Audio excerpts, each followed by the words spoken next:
এই যে জেনারেশন, তাদেরকে যা শেখাইছে নামাজ পর্যন্ত, তাদেরকে আমলের হাদিস বলেন, আমলের আয়াত বলেন, ওকে ঠিক আছে, ইনসাফ প্রতিষ্ঠান আয়াত বলেন, জুলুমকে নষ্ট করে দেওয়া, জুলুমকে উচ্ছেদ করে দেওয়ার আয়াত বলেন, তখন তারা করবে। এগুলো কোত্থেকে শিখছে?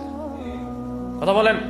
রাসূলুল্লাহ সাল্লাল্লাহু আলাইহি সাল্লাম হাসি মুখে থাকতেন, রাসূল সাল্লাল্লাহু আলাইহি সাল্লাম নরম হয়ে থাকতেন, এই যে রাগ করতেন না সচরাচর, এগুলো হাদিস বলবেন, কুফফাররা খুব খুশি, নমনম করবে আপনাকে।